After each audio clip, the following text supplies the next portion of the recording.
नमस्कार जी। क्या शुभ नाम आपका? मेरा नाम बलवीर सिंह, पिताजी का नाम चौधरी दीवान सिंह, गांव उदेशीपुर, तहसील गन्नौर, जिला सोनीपत, हरियाणा। सर आप किस पोस्ट पे कार्यरत? मैं केंद्रीय औद्योगिक सुरक्षा बल CISF पैरामिलिट्री में मैं 37.5 साल नौकरी किया और उसके बाद मैं वॉलंटियर रिटायरमेंट 2021 में आया।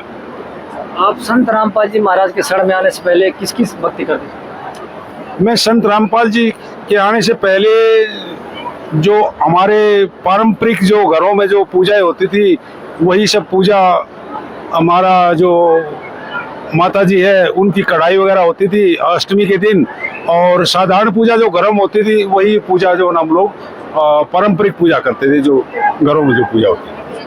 आप वहाँ पर अभी मिलिट्री फोर्स में थे, आप वहाँ पर आप रहे और उसके बाद संत रामपाल जी महाराज के शरण में कैसे आना? जी सब, मैं पैरामिलिट्री फोर्स से रिटायर्ड हूँ और मेरा पोस्टिंग जो ना वो हरिद्वार में रहा, और मैंने हरिद्वार में एक छोटा सा मकान भी बनाया है, और हरिद्वार में काफ़ी लंबे समय तक रहने के साथ साथ में वहाँ पे हिंदुस्तान ही नहीं पूरे विश्व भर के जो ना वो संत आते हैं वहाँ पे, और वहाँ पे सभी से जो ना लगभग सभी से मिलना और सभी के प्रवचन सुनना, और अभी मैं नाम गिनाऊं तो मेरी उंगली के परवे छोटे पड़ जाएंगे, और सभी लोगों से जो संत महात्माओं से मिला, सबके सुने, लेकिन मैं अनुयायी किसी का नहीं हुआ, क्योंकि मन ने जो ना वो मतलब जो जिज्ञासा थी जानने की, वो उस तरह से मन संतुष्ट नहीं हुआ, तो इसलिए मैं किसी का अनुयायी नहीं बना।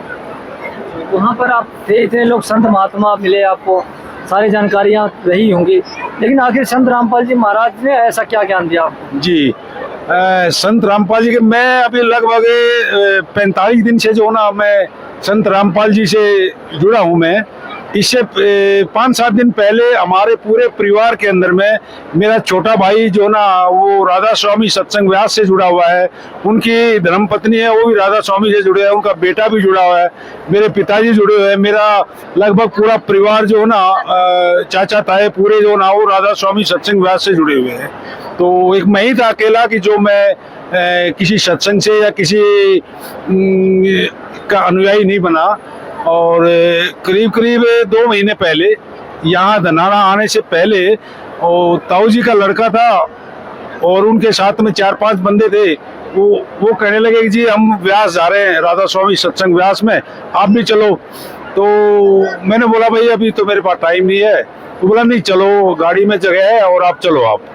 तो लगभग उनको 40 साल हो गए उनको ये नामदान लिए व्यास से। तो मैं जो ना उनके साथ में गया, जाने के बाद में वहाँ पे देखा मैंने पूरा राधा स्वामी सत्संग व्यास का जो ना अंदर पूरा प्रांगण में हम लोग घूमे, अच्छा लगा वहाँ भी। हम किसी की निंदा नहीं करते, क्योंकि हम तो पहले फर्स्ट बार गए थे तो हमें बहुत अच्छा लगा वहाँ भी। लेकिन जैसे वहाँ से आए और उनके जो विचार जो सुने ना, उनके विचारों में मुझे संतुष्टि नहीं हुई। और जो मेरे साथ में हमारे जो चाचा ताए के जो लड़के गए हुए थे, मैंने उनसे 2-3 बातें पूछी कि भाई हम यहाँ से, क्योंकि सफर भी काफी लंबा था, तो उस सफर में ये सब बातें हुई जिस मकसद के लिए गए थे कि भाई ये जो राधा स्वामी जो है, जो राधा और स्वामी का क्या मतलब है। उन्होंने कोई संतोषजनक जवाब नहीं दिया। दूसरा ये है कि उन्होंने बताया कि हमारे इस के अनुयायी जो ना, मतलब जो हमारे इस पीठासीन है जो पहले, तो उन्होंने शिवदयाल जी महाराज का नाम बताया, वो मुझे याद है अभी भी। तो उन्होंने बोला कि हमारे शिवदयाल जी महाराज थे। तो ये पूछा कि जो शिवदयाल जी महाराज के मन में ये आध्यात्म ज्ञान कैसे आया, कि कौन थे उनको जो आध्यात्म ज्ञान देने वाले, और उनको यह क्या क्यों जरूरत पड़ी कि मैं समाज में जो ना आध्यात्म की तरफ मैं समाज को ले जाऊं और मैं इसकी तरफ बढ़ूं मैं। तो उसका भी कोई संतोषजनक जवाब नहीं दिए। कहने का मतलब है कि 200-250 किलोमीटर गए हम, तो इसी बीच में चर्चाएं होती रही। वो 4-5 बंदे थे उसके राधा स्वामी के अनुयायी, तो उन्होंने कोई संतोषजनक जवाब मेरे को नहीं दिया, जबकि वो 35-35 40-40 साल से जुड़ी हुई थी। तो उसके बाद में मैं 3-4 दिन के बाद में मैं आया आपका संत रामपाल जी महाराज के जो ना शतलोक आश्रम धनाना में, और मैं और मेरी श्रीमती ने, हमने दोनों ने जो ना यहाँ नामदान दीक्षा ली और मुझे बहुत अच्छा लगा। अंदर आत्मा और एकदम मतलब कुछ ऐसा हुआ कि जैसे बुझी हुई बाती में घी डाल देते हैं ना, इस तरह से कुछ अपने आप में खुशी महसूस हुई।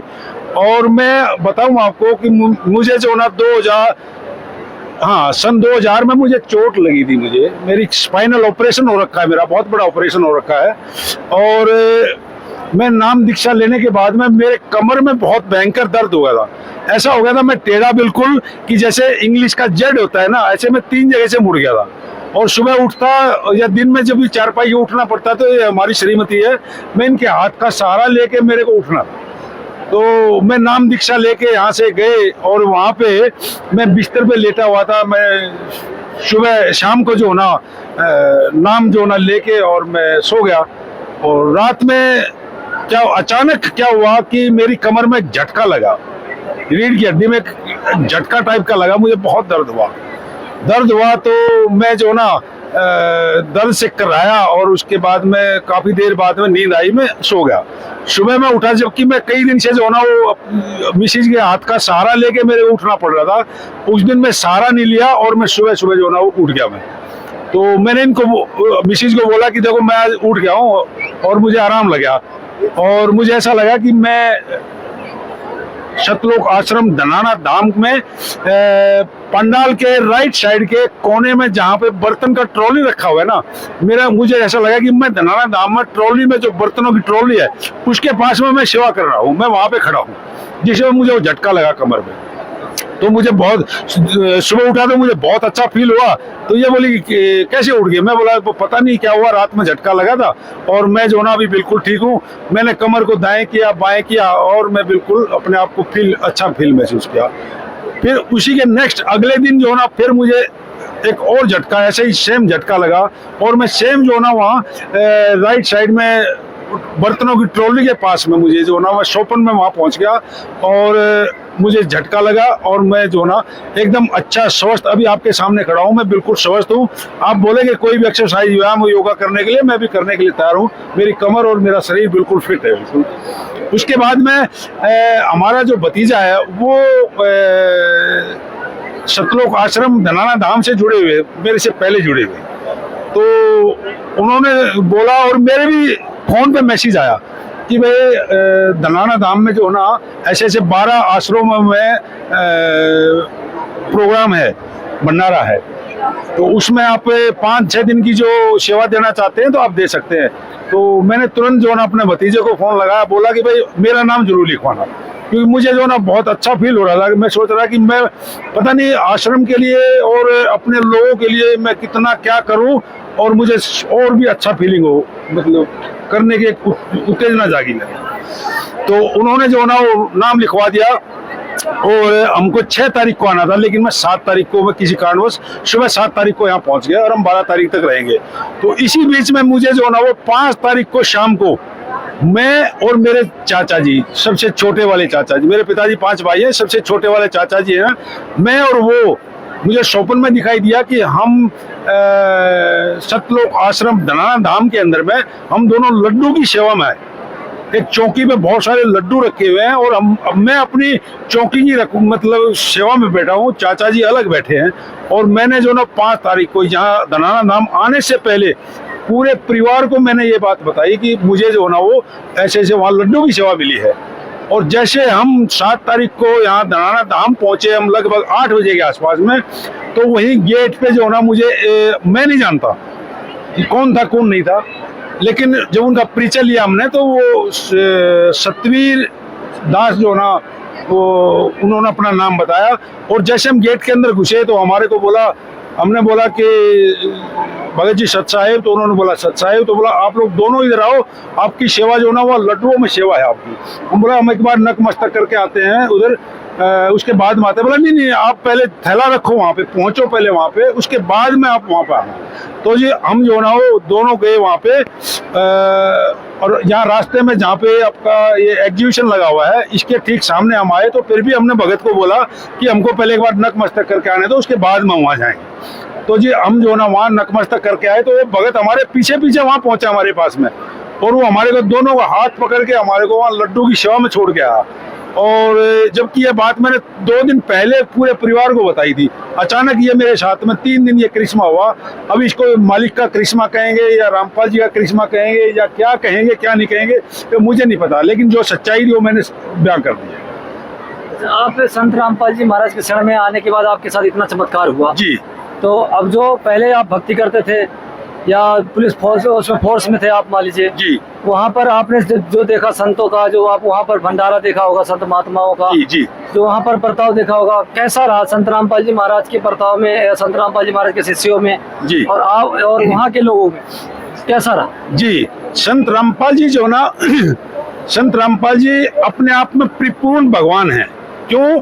क्योंकि ये जो समाज के अंदर में जो भी हमारे इस भोले वाले समाज के अंदर में जो धर्म के ठेकेदारों ने जो कुरीतियां फैला रखी है, उन कुरीतियों को मिटाने के लिए और अच्छा रास्ता दिखाने के लिए मांस मदिरा, उसके बाद में आपका शादी में दहेज लेन देन, बहुत सारी इतनी आपको में इतनी कुरीतियां समाज में फैली हुई है। आदमी चारों तरफ से बंधा हुआ है, न खुल के जो ना कुछ कर सकता है। एक मेरा अपना समझ लो कि मेरा अपना जो ना बेटी है, उसका शादी करने का मुझे इतना पैसा नहीं है, लेकिन मेरे को मजबूरी है कि मेरे लोक लाज के कारण मैंने चाहे अपना जमीन गिरवी रखना पड़े या कहीं से उठा के लाना पड़े।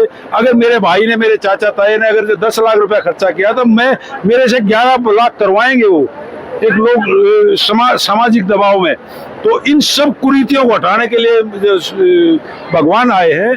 तो हमारा तो मन जो है ना वो गदगद हो गया है और हम तो ये कहते हैं कि पूरा समाज, पूरे लोग, पूरी दुनिया एक दिन जरूर जो ना इस सफेद झंडे के नीचे जरूर जो ना पूरे एक ही झंडा रहेगा, धार्मिक आध्यात्मिक झंडा, और वो रहेगा संत रामपाल जी, और पूरी दुनिया जो ना इसके नीचे है। नमस्कार जी। नमस्ते जी। आपका क्या नाम है? शिला देवी। आपके ये हस्बैंड हैं, इन्होंने अभी तक जो बताया, क्या आप जो भी इन्होंने बताया कि हमारे साथ ये चमत्कार हुआ, ये सब आपसे बताए थे? इन्होंने कहा था कि हमने बताया था अपने मिसेज से, क्या सही है? बिल्कुल सही है जी, बिल्कुल सही है। बिल्कुल अंदर आत्मा हमारी झंझोड़ रखी है, बिल्कुल बिल्कुल पक्का विश्वास है हमारे को। और आपने भी नाम लिया संत रामपाल जी महाराज से, आपको भी कुछ अनुभव हुआ? हाँ, हमारे को बहुत पूरा अनुभव। जो दर्शक आप लोग को देख रहे हैं उनको क्या संदेश देना चाहेंगे?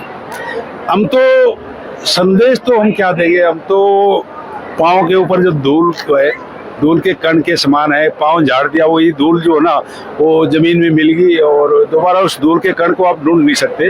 तो हम तो धूल के कण के बराबर हैं। हम तो कोई संदेश नहीं दे सकते, लेकिन आग्रह कर सकते हैं कि जितने भी जो है ना संत लोग जुड़े हुए हैं, कम से कम अपने घर जाके अपने गली मोहल्ले सगे संबंधियों में, मैं अपनी तरफ से, मैं आश्रम की तरफ से या महाराज की तरफ से नहीं कह रहा, मैं अपना निजी सोच है, क्योंकि हम नए नए जुड़े हैं, हमको मालूम नहीं पूरी परंपरा का, लेकिन मैं अपनी निजी सोच कह रहा हूँ कि मैं मानता हूँ कि आज यहाँ धनाना आश्रम में लाखों लोग जुड़े हैं। तो मैं आग्रह करता हूँ सभी से हाथ जोड़ के कि कम से कम एक आदमी 10-10 को जोड़े मेरे, क्योंकि जो यहाँ पे जो आपने सीखा है, जो आपने देखा है, इन विचारों को अपने सगे संबंधियों, नियर एंड डियर में जो ना वो शेयर करेंगे, बांटेंगे और उनको बताएंगे। तो मानता हूँ कि एक आदमी 10-10 को जोड़ेगा तो हमारा जो है ना पूरे विश्व के अंदर में बहुत जल्दी जो है ना बदलाव आएगा और एक सच्चा और ईमानदार समाज तैयार होगा। लोगों का मानना है कि संत रामपाल जी महाराज से छोटे छोटे लोग, गरीब वर्ग के लोग, जो पढ़े लिखे नहीं हैं, जो अनपढ़ गंवार है, जो मतलब जिनके पास कोई धंधा नहीं है, कोई रोजगार नहीं है, किसी काम के लायक नहीं है, वही लोग जुड़े हैं।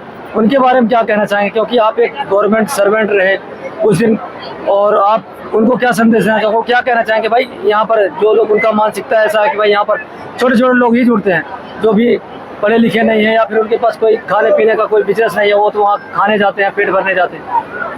देखो जी, ये तो एक आपने अजीब गजीब सवाल कर दिया, गजब सवाल कर दिया आपने, क्योंकि आदमी जो है ना वो क्या, आपने क्या बोला कि भाई छोटा बड़ा क्या दौलत से छोटा बड़ा होता है? आदमी को दौलत से आंकते हैं क्या कि जिसके पास दौलत है वो बड़ा आदमी है और जिसके पास दौलत नहीं है वो तुच्छ आदमी है? ये आंकना जो ना हमारा और हमारे समाज का बहुत ही गलत है। इस तरह से किसी आदमी की औकात को नहीं मापा जाता कि जिसके पास दौलत है वो बहुत निकम्मे काम करता है तो उसको हम बोलेंगे जी उसके पास दौलत है, बहुत बड़ा आदमी है, बहुत अच्छा आदमी है। ऐसा नहीं है। आदमी को दौलत से नहीं आंका जाना चाहिए और मैं तो आंकता नहीं। अभी तो समाज में 100% इसी को प्योरिटी नहीं नहीं ये तो नहीं जी नहीं, ये तो बहुत ही गलत बात है ना। ये आंकने का पैमाना जो है ना ये संत रामपाल जी जो है ना इसको बदलेंगे जरूर, बहुत जल्दी बदलेंगे। ये बदलाव इतना जल्दी आएगा कि इस पैमाने को जरूर बदलेंगे कि जिसके पास दौलत है वही बड़ा है और जो मेरे की तरह मैले कुचेले मतलब दौलत नहीं है लेकिन विचार देखो लोगों कितने महान विचार हैं। एक थैला अगर आप यहाँ 10 दिन के लिए यहाँ अगर रख दिया किसी कोने में तो 10 दिन तक रखा रहेगा, नहीं तो भगत लोग आएंगे उठा के और अनाउंसर के पास दे के आएंगे ताकि अगले को मिल जाए।